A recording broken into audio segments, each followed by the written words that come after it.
In 2003, I lived in Berlin as part of Tom Sachs's Nutsy's installation at the Deutsche Guggenheim. I was 28 years old, and I had a social life there. And through friends, I met a bunch of Americans who were living in Berlin at the time. This was 2 years after September 11th, 2001, and I began filming these interviews on September 11th, 2003. So when did you come to Berlin then? I came to Berlin a year and a half ago.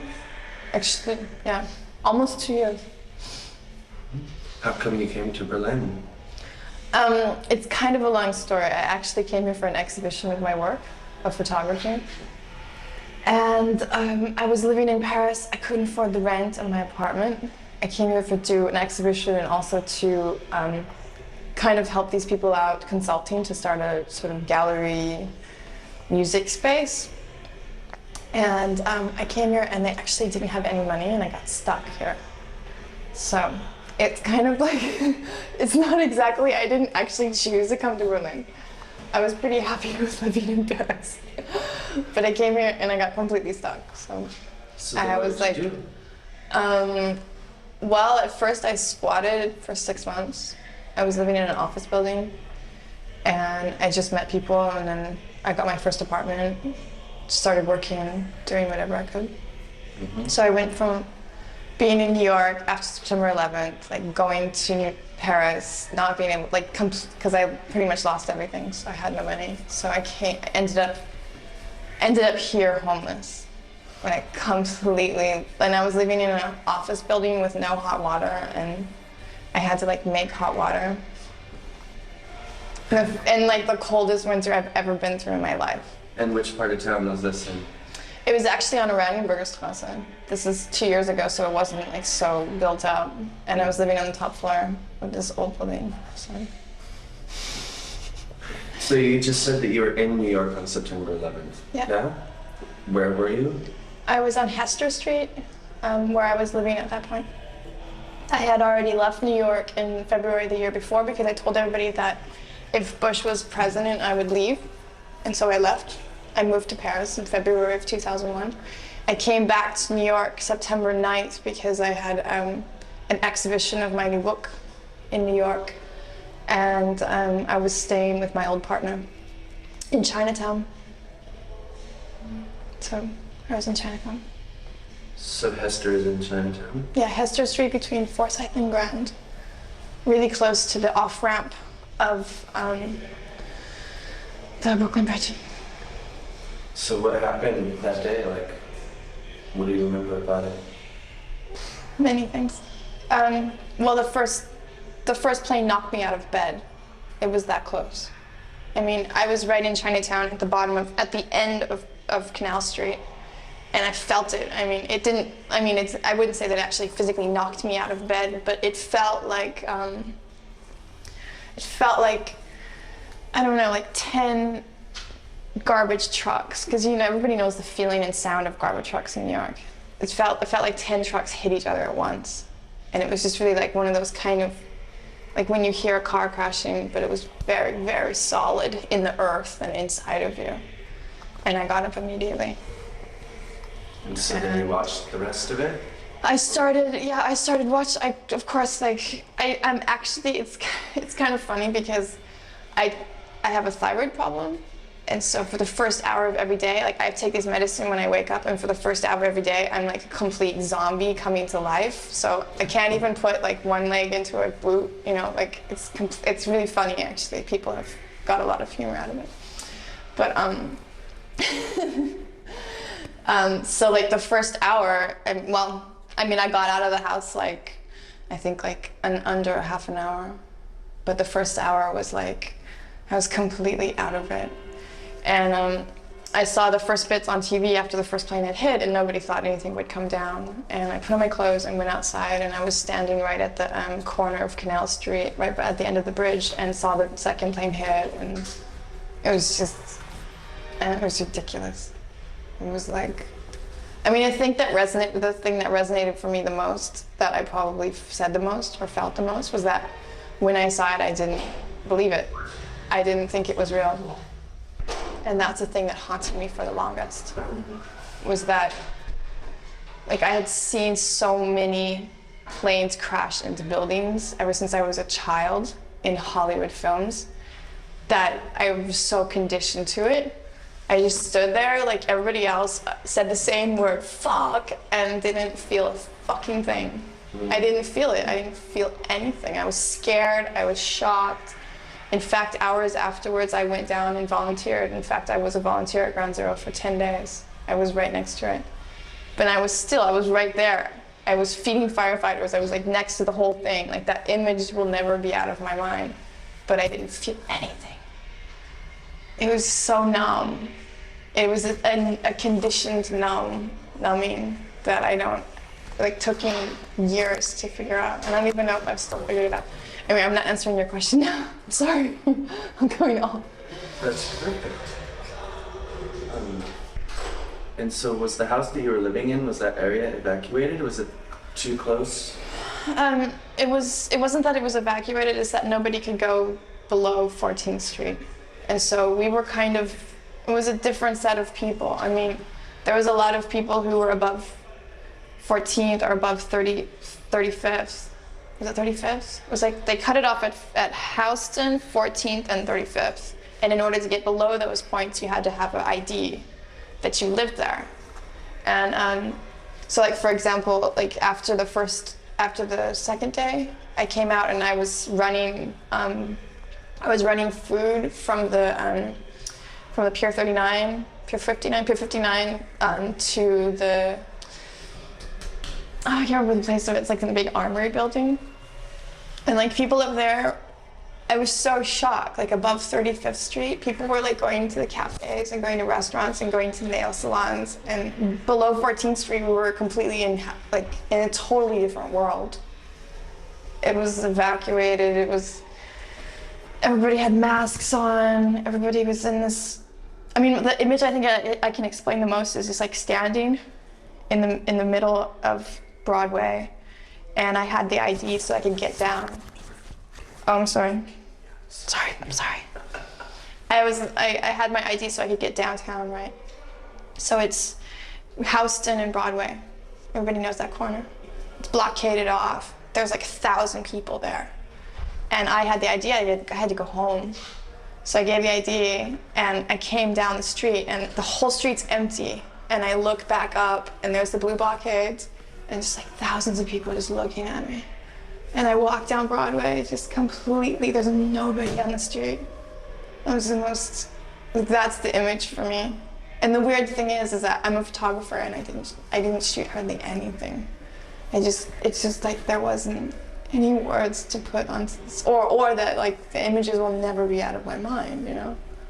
Like I think I learned as a photographer that sometimes the most important images you take are the ones you never take, you know? Mm-hmm. So it was, yes, I was evacuated. It was evacuated, sorry. I go off a lot. It's just that like one memory, because this is such an amalgamation of these points where, and I'm very good at survival reactions because I've been in that mode ever since I was a kid. I've been homeless. I've been like in so many crazy situations in my life that I'm really good at like, okay, we have to do this, we have to do that. But this was so strange and everything was, it was so full of this facade of unreality that like I couldn't deal with it. And all, like one memory will go into another memory, and that's why I think I'm talking that abstractly. Go ahead, sorry. So, how long was it after this that you left New York? I got out in October. I was in Ground Zero for 10 days. I went straight down on September 11th. I was there, I slept for I was on the street at where the volunteers were. We slept there all night waiting to come in. And in fact, they brought us in the first day, but they brought us in too close. And the second, that big building went down, number 6 building, when I was 2 blocks away. And so with like 1,000 people in the street, all volunteers, I ran down the street, and that's when it came really alive for me as well. Yeah. Then I left, and that night they said, we don't know if anybody can come in. So I went home and slept for like 2 hours, and I came back, and then I got in. And it was really weird. I mean, I was put in charge of a group of 15 civilians. I was paramilitary. I was a captain of these team of kids who went down to the Burger King and started flipping burgers and feeding firefighters and setting up the first and only, this is something I'm totally proud of, so I'll go off for a very short period of time, but like, basically they didn't know how to deal with this because they didn't know if it was a national, federal, city, or whatever. So all those different agencies, FEMA, fucking FBI, everything else, they didn't know who was supposed to deal with it. So for 3 days down there was no food, there was no supplies, there was nothing. The people who brought the stuff in were a bunch of fucking punks, kids from downtown, who were on their cell phones, and I can say this because it's true. They were on their cell phones calling restaurants, we were getting permission from restaurants so they could get through and bring big plates of food for the firefighters. And every single agency that came in tried to close Burger King down, but the firefighters would stand in front of the door and just be like, "We need these girls, back off." It was amazing. We had like petitions every day that we had to have signs. All the guys, they were like, yeah, keep the chicks there. They loved us, they needed us. They came to us and cried. We set up the first medical center down there and started bringing in things to like just clean their eyes because their eyes were scratched from all the asbestos. And you wouldn't believe it. It was just like one of the most fucked up situations. So, but I was proud in some ways that like in that kind of structured thing where something went down that in some ways like an act of anarchy actually helped. It actually worked. So that was, I don't know. Nice. I don't remember your question because I went off on the Burger King. It's a great one. You just go off. It's perfect, you know. Saves me a lot of thinking, a lot of questions. But let's just because we're on some time constraints right now, let's just move on to Berlin. So Can you shut the door so I can hear you more? Is that alright? Sorry, it's just kind of loud.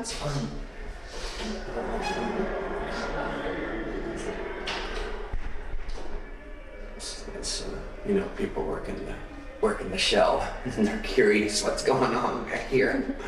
We're doing an interview in the toilet. So you've been here for a year and a half. Does that mean you like Berlin more than anywhere in America? I mean, or what do you like about Berlin right now versus America?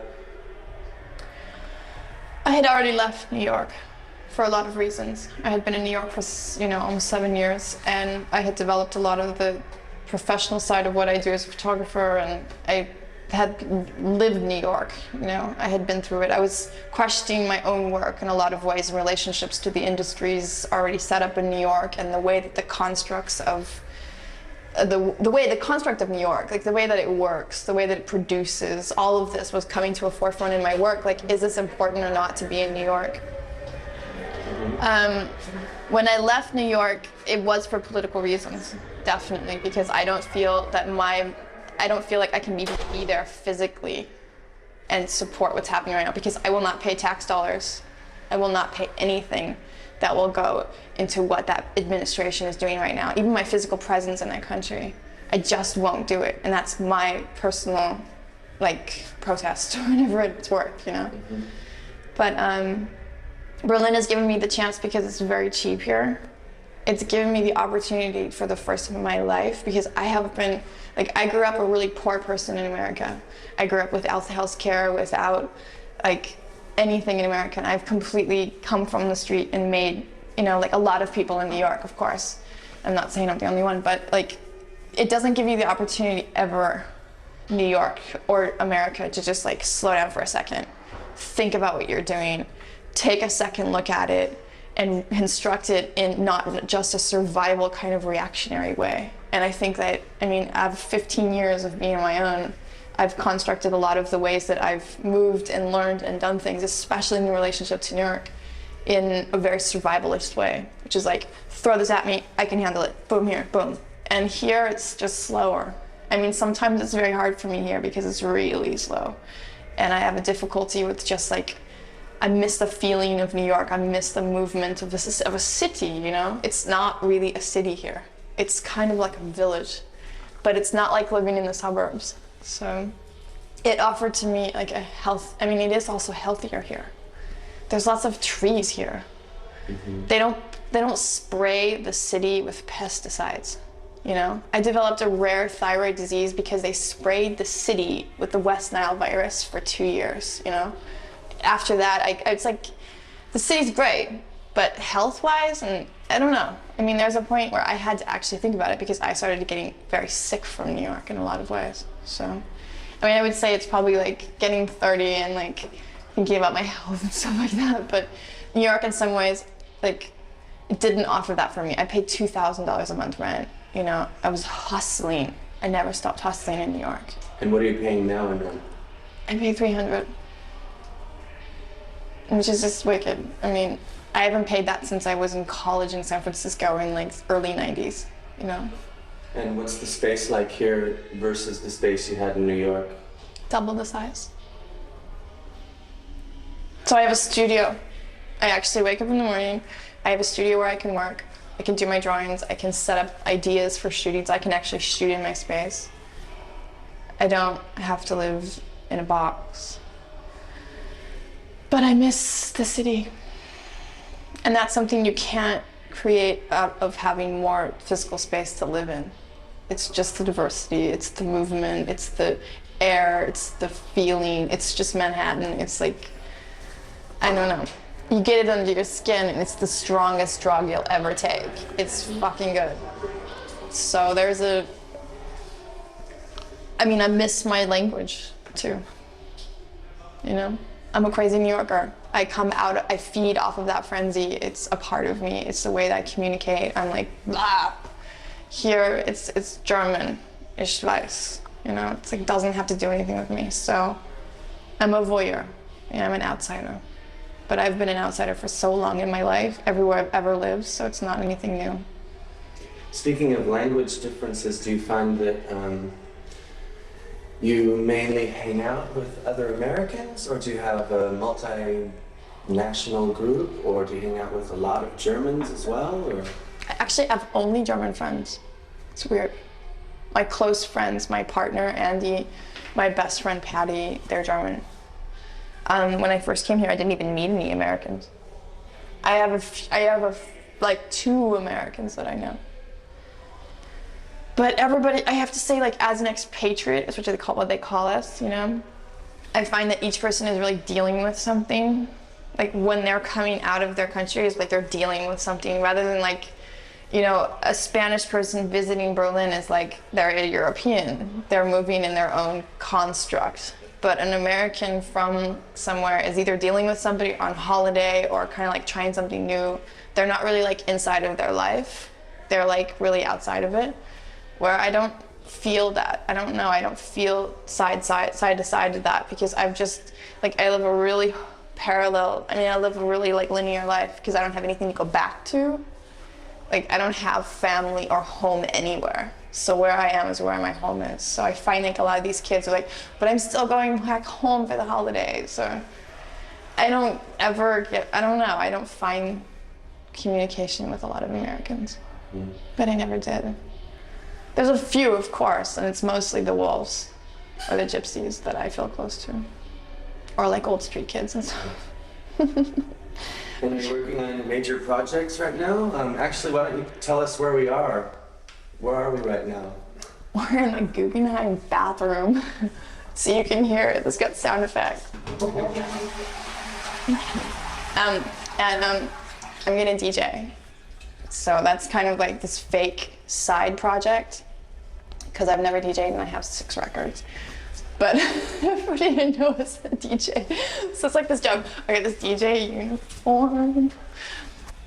No, I'm working on 2 major projects. One is really finding a new voice in my photography. Really pushing myself, pushing the light, pushing my relationship with fashion. I've been a fashion photographer for almost 10 years. I don't know if I find it anymore. I'm like taking that construct of what I think I am and pushing everything. And secondly, Okay. can I just finish, please? We'll just finish up.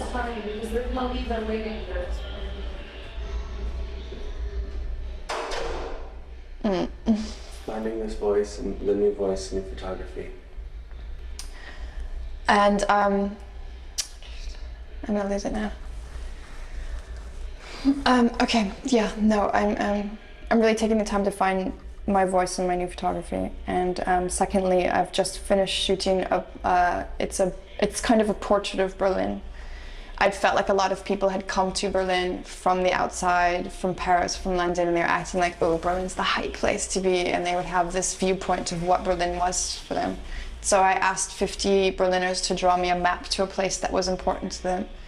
And it's all people who grew up here. I know a lot of people who grew up in the GDR, and like what you see is, the book is constructed of all these hand-drawn maps on the left, and on the right is the location. So I went to these places using the maps, and then I portraited each person. So it's an intimate portrait of Berlin. It's an inside, kind of very soft viewpoint of people who've grown up here and seeing these various aspects that you don't see from Alexanderplatz. So it's a very special, quiet point, and I'm working on getting it published right now. I've had a lot of interest from Japan, but they don't have the money to do it, so that's my next page. And I'm finished now. I love it. That was a great, great interview. Thank you, baby.